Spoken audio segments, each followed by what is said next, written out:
क्या आपने कभी किसी इंसान को एक डेड बॉडी से प्यार करते हुए देखा है? आज की कहानी है सैम की, जो बचपन से ही मौत से जुड़ी रही है और बड़ी होकर उसी में कंफर्ट ढूंढने लगी। ये स्टोरी है ट्रॉमा, ऑब्सेशन और एक ट्विस्टेड लव की। यूनिक और बेहतरीन वीडियो देखने के लिए चैनल को सब्सक्राइब कर लें। Let's begin. 1998 में एम्पोर्ट मेन के एक छोटे से कस्बे में एक परिवार के घर को खून से सना पाया गया। घर के अंदर हिंसा के भयानक संकेत थे, मानो किसी ने वहां जिंदगी को बेरहमी से कुचल दिया हो। मृत महिला फर्श पर पड़ी थी और उस दृश्य के बीच एक छोटी सी लड़की सैम अपनी मां के मृत शरीर को देख रही थी। उसकी मासूम आंखों में कोई आंसू नहीं, पर एक अनकहा दर्द जरूर था। फिर हुआ कुछ ऐसा जो दिल दहला देने वाला था। सैम अपनी मरी हुई मां की छाती से दूध पीने लगती है। एक ऐसा क्षण जहां मासूमियत और भय दोनों ने मिलकर एक कहानी शुरू की। कहानी आगे बढ़ती है साल 2022 में। अब वही छोटी सैम बड़ी हो चुकी है। वह कैलिफोर्निया के विटियर शहर में एक मॉर्टिशियन, शवों को तैयार करने वाली के रूप में काम करती है। उसका हर दिन मृत लोगों को अंतिम विदाई के लिए तैयार करने में बीतता है, उन्हें नहलाना, सजाना और एक तरह से उन्हें अलविदा कहने लायक बनाना। एक दिन एक अंतिम दर्शन समारोह के बाद उसके बॉस हेंडरसन बाहर आता है और उसकी तारीफ करता है। वह सैम की दया, लगन और संवेदनशीलता को नोटिस करता है और उसे एक प्रमोशन और रेज देता है। वो घर लौटती है अपने बॉयफ्रेंड जेसी के पास, जो कि एक डिस्ट्रिक्ट अटॉर्नी है।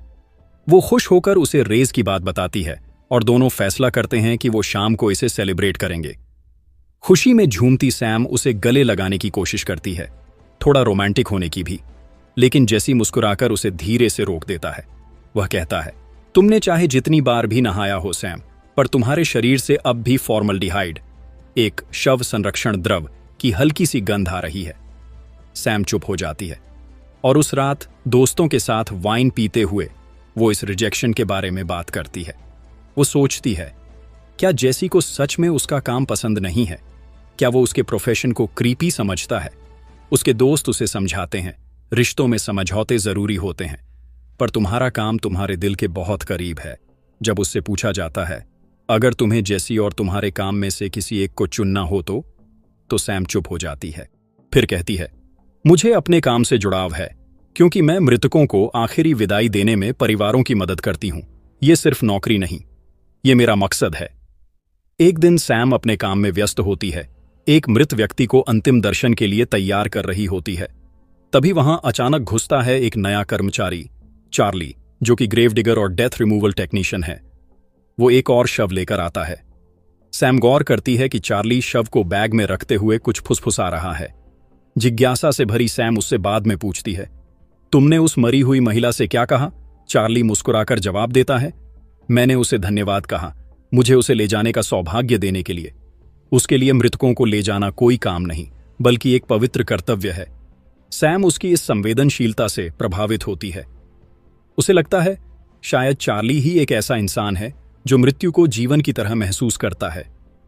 शाम को सैम फिर से कोशिश करती है जेसी के करीब आने की। खुद को अच्छे से साफ करके, खुशबू लगाकर। इस बार जेसी मान जाता है, लेकिन उसी इंटीमेट पल में सैम के मन में अचानक चार्ली की छवि उभर आती है। सैम और चार्ली के बीच अब गहरी बातचीत होने लगती है। वे आफ्टर लाइफ, मरणोपरांत जीवन और दुनिया के विभिन्न संस्कारों के बारे में बातें करते हैं। चार्ली उसे प्रोत्साहित करता है, तुम इतनी एडवेंचरस सोल हो सैम, अपने अंदर की आग को किसी के कंजर्वेटिव नेचर के लिए मत दबाओ। एक दिन चार्ली अपने अतीत के बारे में बताते हुए कहता है कि उसने अपना पूरा परिवार एक ड्रंक ड्राइविंग एक्सीडेंट में खो दिया था। सैम उसकी ईमानदारी से भावुक होती है और खुद भी अपनी मां की मौत का जिक्र करने ही वाली होती है। तभी जेसी का फोन आता है, मेरे माता पिता घर आ गए हैं सैम, जल्दी आ जाओ। सैम घर पहुंचती है, लेकिन घर अंधेरे में डूबा है। जैसे ही वो अंदर कदम रखती है, फर्श पर कांच के टुकड़े चटकते हैं। ये आवाज उसे अपने अतीत में खींच ले जाती है, उसी दिन की ओर जब उसकी मां की हत्या हुई थी। वो टूट जाती है, फर्श पर गिर जाती है। तभी जेसी आता है और उसे गले लगाता है, लेकिन फिर पीछे से अचानक हंसी और तालियों की आवाजें आती हैं। सरप्राइज! जेसी ने उसे प्रपोज करने की तैयारी की थी। वो सीरियल के टुकड़ों और गुलाब की पंखुड़ियों से विल यू मैरी मी लिखा गया था, पर सैम के लिए वो सीरियल उसकी मां की आखिरी याद थी। वो सीरियल खून जैसा दिख रहा था। उसकी आंखों में आंसू आ जाते हैं। वो प्रपोजल ठुकरा देती है। ये सिर्फ एक नाश्ता नहीं है जैसी, ये मेरी माँ की आखिरी निशानी है। तुम डिजर्व करते हो कोई नॉर्मल लड़की जो तुम्हारे जेस्चर्स को अप्रिशिएट कर सके। और वो वहां से चली जाती है। अगली सुबह सैम अपने रोज के काम पर लौटती है। उसके पास एक नया शव आता है जिसकी फाइल पर लिखा होता है JN। वो अपने अनुभव से तैयार होती है जैसे हर दिन करती है, लेकिन जैसे ही वो चादर हटाती है उसकी सांसें थम जाती हैं। वो चेहरा चार्ली का होता है। सैम फूट फूट कर रोने लगती है। चार्ली वो इंसान था जिसने उसे उसके दर्द में समझा था, जिसने मृतकों के प्रति सम्मान दिखाया था। सैम उस मृत शरीर को प्यार से चूमती है जैसे किसी जीवित प्रेमी को। वह डेड बॉडी के साथ इंटीमेट होने लगती है, पर तभी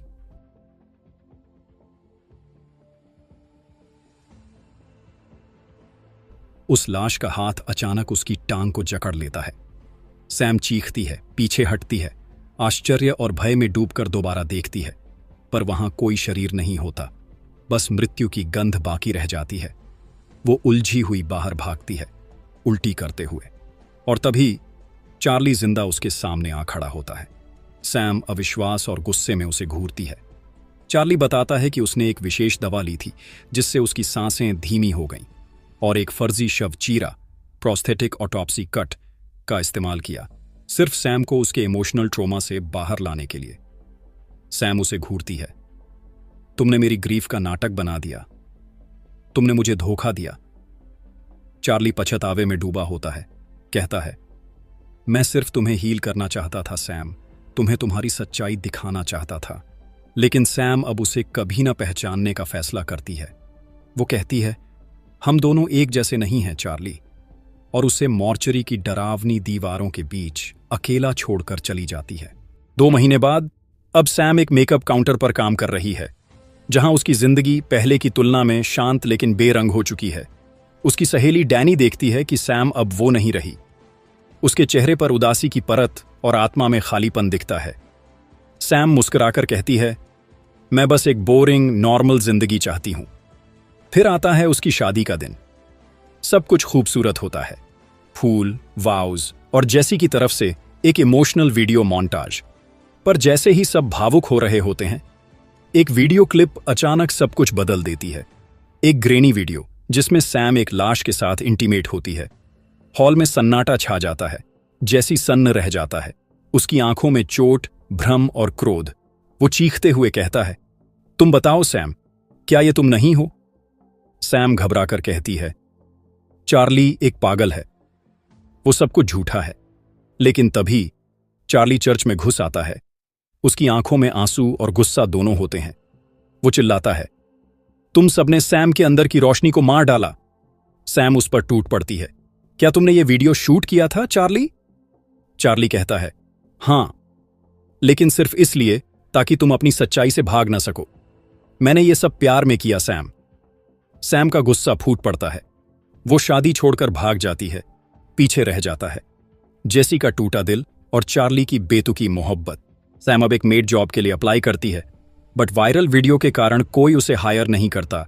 वो शेम, लोनलीनेस और गिल्ट में डूबती चली जाती है। लोग उसे ताने मारते हैं, ज़ॉम्बी गर्ल कहते हैं। सैम एक दिन गाड़ी में बैठी होती है, निराश। तभी उसे चार्ली की हर्स दिखती है। वो उसे फॉलो करती है। फिर सैम उस पर बंदूक तान देती है। तुम्हारी वजह से मेरी जिंदगी नर्क बन गई, चार्ली रोते हुए कहता है। मैं बस तुम्हें वो कंफर्ट लौटाना चाहता था जो तुम्हें तुम्हारी मां के मृत शरीर से मिला था।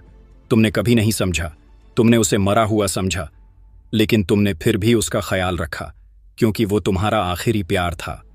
सैम की आंखों में आंसू भर आते हैं। हां, वो ही मेरा आखिरी सुकून था। और तब सैम गन अपने सिर पर रखती है, ready to end everything. Charlie कहता है, हम साथ मर सकते हैं सैम, तो क्या हुआ अगर दुनिया हमें ना समझे? सैम उसकी आंखों में देखती है और फिर उसे गोली मार देती है पेट में। चार्ली जमीन पर गिरता है। सैम उसे खींचकर उस कब्र में डाल देती है जो उसने खुद खोदी थी।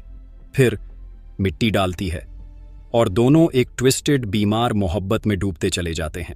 ये कहानी थी एक ऐसी लड़की की जिसने मौत से कंफर्ट लिया, और एक ऐसे लड़के की जो उसके ग्रीफ को प्यार समझ बैठा। Sometimes Love is not about holding on. It's about letting go, even if the hands are cold and dead. Bye. Take care.